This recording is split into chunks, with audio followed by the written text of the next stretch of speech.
Salut les révolutionnaires du clavier. Écoute ça. 33 000 tokens. Oui, t'as bien entendu. 33 000. Gaspillés. Avant même de commencer quoi que ce soit. Et là tu te dis, mais WTF, t'es pana. Attends, je t'explique, parce que derrière ce chiffre dingue, y a une histoire de ouf. Une histoire qui va changer ta façon de voir l'IA. Et surtout, ta façon de l'utiliser. Mais d'abord, c'est quoi un token? Imagine un mot, une ponctuation, même un espace, tout ça, c'est un token. En gros, quand tu discutes avec une IA comme Claude, chaque échange consomme des tokens. Sauf que, et là où ça devient hallucinant, certains d'entre vous, sans le savoir, balancent des milliers de tokens dans le vide. Sans rien en tirer. Sans même s'en rendre compte. Et ça, c'est le game changé que personne ne voit venir.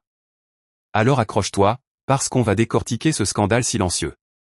Mais surtout, on va voir comment éviter de finir comme ces pauvres mecs qui cliquent sur envoyer en mode pilote automatique. Prêt? C'est parti. D'abord, le contexte. Tu connais Claude? La Rolls-Royce des IA. Rapide, précise, et surtout, ultra efficace. Enfin, en théorie. Parce que le problème, il est pas dans l'outil. Il est dans la façon dont 90% des gens l'utilisent. Exemple concret, tu veux rédiger un mail important. Tu ouvres Claude, tu balances ta demande, et, BIM. 200 tokens partis. Sauf que, tu réalises qu'il manque une info. Alors tu modifies. Re-BIM. Encore 300 tokens. Et là, t'as toujours pas ton mail. Tu vois le truc? Multiplie ça par des centaines d'utilisateurs, des milliers de prompts, et tu comprends pourquoi certains se retrouvent avec une facture de ouf. Sans même avoir avancé. Mais attends, pourquoi 33 000 tokens spécifiquement? Parce que c'est le chiffre que j'ai vu défiler dans un cas réel. Un mec, appelons-le Kevin. Kevin voulait analyser un rapport de 50 pages. Il a copié-collé le texte dans Claude, et là, catastrophe. Au lieu de demander une synthèse claire, il a envoyé le doc entier. 15 000 tokens. Claude répond. Kevin relance avec une précision. 10 000 de plus. Il reformule. Encore 5 000. 3 échanges plus tard. 33 000 tokens évaporés. Pour un résultat qu'un bon prompt aurait sorti en 500 tokens max. Le plus fou? Kevin n'a même pas remarqué. Il a juste vu que sa réponse était longue, et il a cru que c'était normal. Et là, tu te dis, ok, t'es pana, mais c'est un cas isolé, non? Que dalle. C'est la norme. La majorité des utilisateurs font exactement la même erreur. Ils sous-estiment le coût des allers-retours. Ils surestiment le besoin de détails. Et surtout, ils oublient une règle d'or, un prompt efficace, c'est comme un sniper. Un tir précis. Pas une rafale de mitraillette. Prenons un autre exemple. Marie, entrepreneuse, veut créer une stratégie marketing. Elle envoie à Claude, donne-moi une stratégie. Réponse vague. Elle précise, pour un SaaS dans la santé. Nouvelle réponse. Pas assez ciblée. Elle ajoute des infos. Encore des tokens. Au final, après 10 échanges. 8000 tokens partis. Pour un truc qu'un bon prompt initial aurait résolu en 200. Le pire? Marie a cru économiser du temps en dialoguant. Sauf qu'en réalité, elle a juste gaspillé son argent. Alors comment éviter ça? Première règle, la préparation. Avant d'envoyer quoi que ce soit, pose-toi 2 questions. 1. Quel est mon objectif précis? 2. Quelles infos Claude a vraiment besoin pour me répondre? Exemple, si tu veux un résumé de rapport, donne les mots-clés, le ton souhaité, et les points à exclure. Direct. Pas de blabla. Deuxième règle, les exemples. Claude adore les exemples. Tu veux un mail pro? Donne-lui un modèle. Tu veux du code? Montre-lui un bout de script. En 2 tokens, tu guides l'IA vers ce que tu veux. Sans ça, tu perds 10 échanges à ajuster. Troisième règle, le méta-prompt.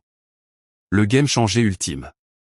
Au lieu de demander fais-moi un CV, écris voici mes infos brutes. Voici le format que je veux. Voici 3 exemples de CV que j'aime. Génère le mien en t'inspirant de ces exemples, avec un ton dynamique. Bam. 150 tokens. Résultat parfait. Pas besoin de revenir en arrière. Et là où ça devient révolution, c'est quand tu combines tout ça. Imagine, tu veux rédiger un article sur un sujet complexe. Au lieu de balancer 5000 mots à Claude en mode fais-moi un résumé, tu lui donnes le titre, la structure, les sources clés, et 2 paragraphes d'exemple. En 300 tokens, t'as un truc propre. Sans gaspillage. Mais le vrai secret, celui que personne ne te dit, c'est que 80% des utilisateurs perdent des tokens parce qu'ils ne structurent pas leurs pensées. Ils cliquent, écrivent, cliquent, réécrivent au lieu de prendre 30 secondes pour organiser leur demande. Et ça, c'est la disruption. Pas besoin d'être un pro de l'IA. Juste besoin de réfléchir avant d'envoyer. Alors mon avis perso ? Claude est un outil incroyable. Mais comme toute arme de destruction massive, mal utilisée, il te détruit. Sauf que là, c'est ton portefeuille qui prend. Et le pire, c'est que personne ne t'explique ça. Les tutos te disent utilise Claude, mais pas évite de faire n'importe quoi. Et c'est là que le bâtiment blesse. Moi, je te dis, utilise Claude. Mais utilise-le intelligemment. Prépare tes prompts. Structure tes demandes. Et surtout, arrête de croire que plus tu écris, mieux c'est. Parce que 33 000 tokens, c'est pas une légende. C'est une réalité. Une réalité que tu peux éviter. En 5 minutes de réflexion. Alors, prêt à sauver tes tokens ? Voici ton CTA naturel. La prochaine fois que tu ouvres Claude, prends 30 secondes. Écris sur un papier ce que tu veux vraiment. Ensuite, écris ce que Claude a besoin d'entendre pour te le donner. Et seulement après, envoie. Je te garantis que tu vas économiser 80% de tes tokens. Et surtout, tu vas obtenir des réponses 10 fois meilleures. Et si t'as déjà vécu ce cauchemar des 33K tokens, balance ton pire exemple en commentaire. On en rigole. Ou on en pleure. Au choix. Mais surtout, on apprend. Parce que c'est ça, la vraie disruption. Pas juste utiliser l'IA. Mais l'utiliser bien. Allez, à plus dans le game. Et n'oublie pas, la prochaine fois, réfléchis avant d'appuyer sur Entrée. Sinon, toi aussi, tu pourrais finir avec une facture de ouf, sans même t'en rendre compte. Ciao les génies.